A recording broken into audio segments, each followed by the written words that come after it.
Peace and love, soul fam, and welcome back to my channel. If you are new here, my name is Goddess Ebony Q, and I am bringing wisdom through the power of books. Within this season, we are reading The Four Agreements by Don Miguel Ruiz, a practical guide to personal freedom. So if you have the book, you can actually go to the playlist Books and Butterflies and begin the journey at the introduction, or you can start right here if you'd like. If you don't have the book, you can go to your local library and check out a copy if you like to check out your books or rent your books. If not, you can purchase your book from a local bookstore, or you can click the description bar below to purchase the book from Amazon, either the physical copy or the ebook copy. And within that, a small portion will go back to building this community and allowing me to continue to bring you wisdom through books as we continue our online YouTube spiritual book club. So with that being said, let's get started. And we're going to begin on page 47 with the second agreement, chapter 3. If you need some time to grab your book, just go ahead and hit pause and then hit play when you're ready. But if not, we're just going to move forward. All right, so the second agreement is don't take anything personally. The next three agreements are really born from the first agreement. The second agreement is don't take anything personally. Whatever happens around you, don't take it personally. Using an earlier example, if I see you on the street and I say, hey, you are stupid, without knowing you, it's not about you, it's about me. And if you take it personally, then perhaps you believe you are stupid. Maybe you think to yourself, how does he know? Is he clairvoyant? Or can everyone see how stupid I am? You take it personally because you agree with whatever was said. As soon as you agree, the poison goes through you and you are trapped in the dream of hell. What causes you to be trapped is what we call personal importance. Personal importance, or taking things personally, is the maximum expression of selfishness because we make the assumption that everything is about me. During the period of our education or our domestication, we learn to take everything personally. We think we are responsible for everything. Me, always me. Nothing other people do is because of you. It is because of themselves. All people live in their own dream, in their own mind. They are in a completely different world from the one we live in. When we take something personally, we make the assumption that they know what is in our world, and we try to impose our world on their world. Even when the situation seems so personal, even if others insult you directly, it has nothing to do with you. What they say, what they do, and the opinions they give are according to the agreements they have in their own minds. Their point of view comes from all the programming they received during domestication. If someone gives you an opinion and says, hey, you look fat, don't take it personally, because the truth is this person is dealing with his or her own feelings, beliefs, and opinions. That person tried to send poison to you, and if you take it personally, then you take that poison and it becomes yours. Taking things personally makes you easy prey for these predators, the black magicians. They can easily hook you with one little opinion and feed you whatever poison they want, and because you take it personally, you eat it up. You eat all their emotional garbage, and now it becomes your garbage. But if you do not take it personally, you are immune in the middle of hell. Immunity to poison in the middle of hell is the gift of this agreement. When you take things personally, then you feel offended, and your reaction is to defend your beliefs and create conflicts. You make something big out of something so little because you have the need to be right and make everyone else wrong. You also try hard to be right by giving them your own opinions. In the same way, whatever you feel and do is just a projection of your own personal dream, a reflection of your own agreements. What you say, what you do, and the opinions you have are according to the agreements you have made, and these opinions have nothing to do with me. It is not important to me what you think about me. I don't take what you think personally. I don't take it personally when people say, Miguel, you are the best, and I also don't take it personally when they say, Miguel, you are the worst. I know that when you are happy, you will tell me, Miguel, you are such an angel. But when you are mad at me, you will say, oh, Miguel, you are such a devil. You are so disgusting. How can you say those things? Either way, it does not affect me because I know what I am. I don't have the need to be accepted. I don't have the need to have someone tell me, Miguel, you are doing so good. Or, how dare you do that? No, I don't take it personally. Whatever you think, whatever you feel, I know is your problem and not my problem. It is the way you see the world. It is nothing personal because you are dealing with yourself, not with me. Others are going to have their own opinion according to their belief system, so nothing they think about me is really about me, but it is about them.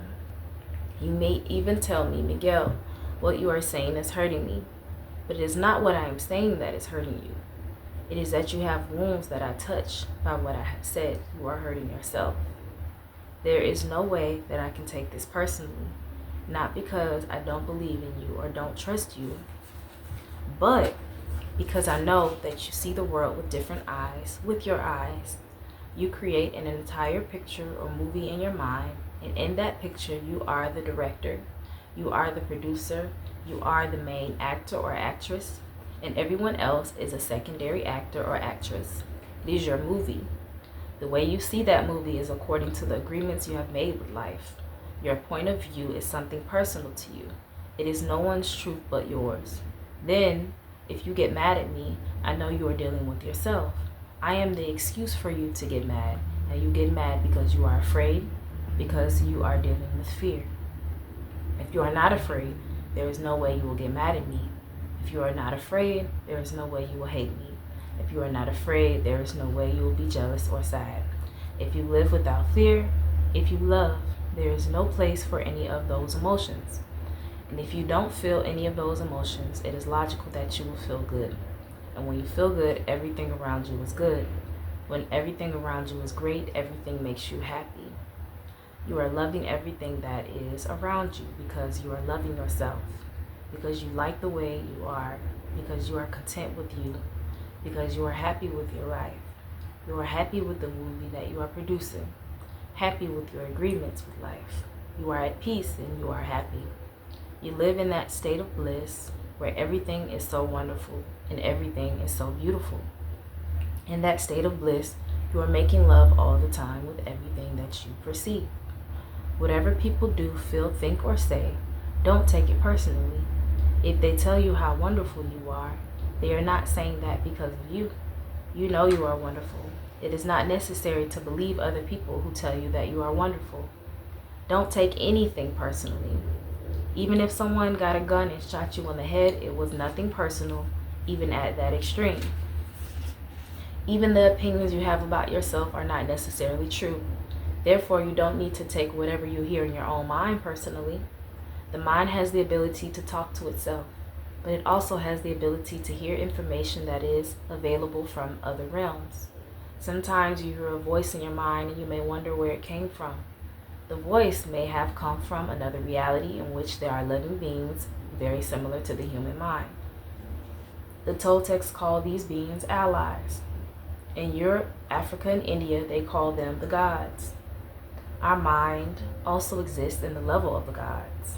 Our mind also exists and lives in that reality and can perceive that reality. The mind sees with the eyes and perceives its waking reality. But the mind also sees and perceives without the eyes, although the reason is hardly aware of this perception.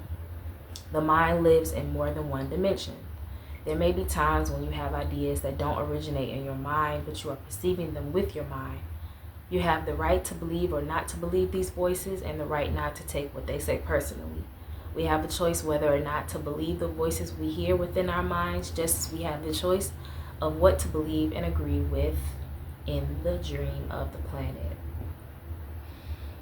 The mind can also talk and listen to itself. The mind is divided as your body is divided. Just as you can say, I have one hand and I can shake my other hand and feel the other hand. The mind can talk to itself. And part of the mind is speaking and the other part is listening. It is a big problem when 1,000 parts of your mind are all speaking at the same time. This is called mitote, remember? The mitote can be compared to a huge marketplace where thousands of people are talking and bartering at the same time. Each one has different thoughts and feelings. Each one has a different point of view. The programming in the mind, all of those agreements we have made are not necessarily compatible with each other. Every agreement is like a separate living being. It has its own personality and its own voice. There are conflicting agreements that go against other agreements, and on until it becomes a big war in the mind. The mitote is the reason humans hardly know what they want, how they want it, or when they want it. They don't agree with themselves because there are parts of the mind that want one thing and other parts that want exactly the opposite. Some part of the mind has objections to certain thoughts and actions, and another part supports the actions of the opposing thoughts. All these little living beings create inner conflict because they are alive and they each have a voice. Only by making an inventory of our agreements will we uncover all the conflicts in the mind and eventually make order out of the chaos of the mitote. Don't take anything personally, because by taking things personally, you set yourself up to suffer for nothing. Humans are addicted to suffering at different levels and to different degrees, and we support each other in maintaining these addictions. Humans agree to help each other suffer. If you have the need to be abused, you will find it easy to be abused by others. Likewise, if you are with people who need to suffer, something in you makes you abuse them. That made me slow down. If you are with people who need to suffer, something in you makes you abuse them. It is as if they have a note on their back that says, "Please kick me." They are asking for justification for their suffering. Their addiction to suffering is nothing but an agreement that is reinforced every day.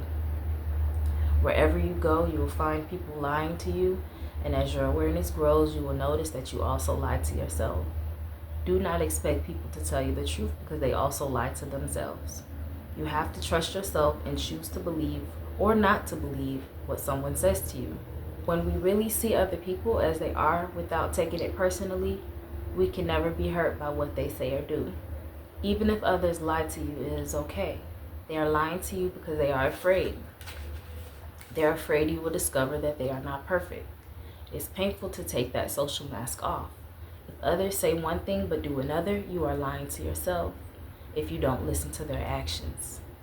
But if you are truthful with yourself, you will save yourself a lot of emotional pain. Telling yourself the truth about it may hurt, but you don't need to be attached to the pain. Healing is on the way, and it's just a matter of time before things will get better for you. If someone is not treating you with love and respect, it is a gift if they walk away from you. If that person doesn't walk away, you will surely endure many years of suffering with him or her. Walking away may hurt for a while, but your heart will eventually heal. Then you can choose what you really want. You will find that you don't need to trust others as much as you need to trust yourself to make the right decisions. And when you make it a strong habit not to take anything personally, you avoid many upsets in your life. Your anger, jealousy, and envy will disappear, and even your sadness will simply disappear if you don't take things personally.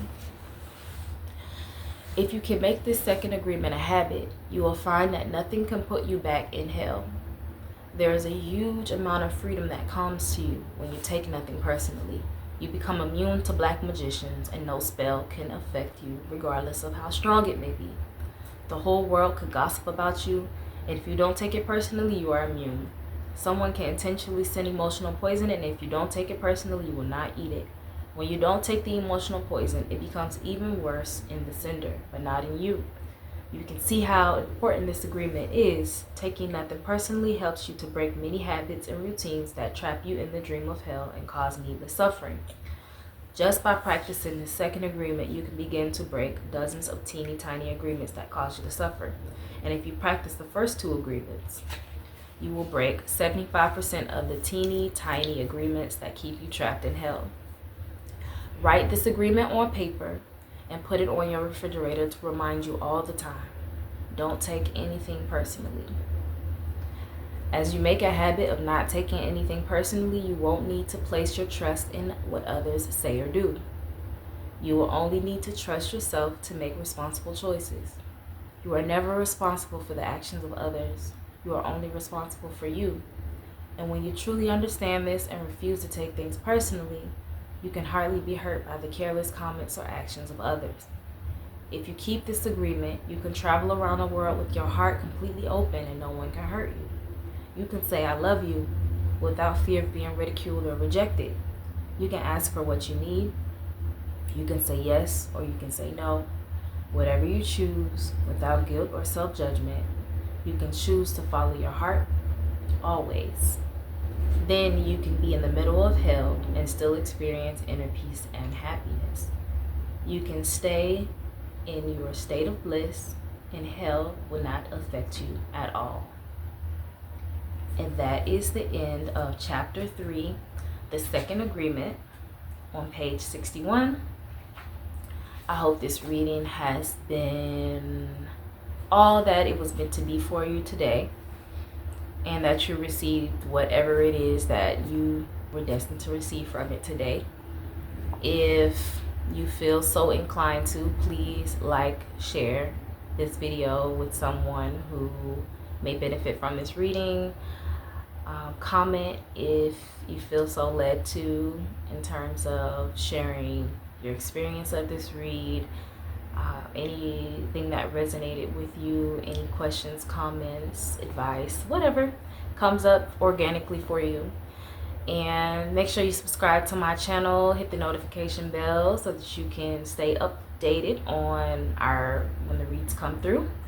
And until next time, I will see you for chapter 4, the third agreement, on page 63. Ciao, ciao for now.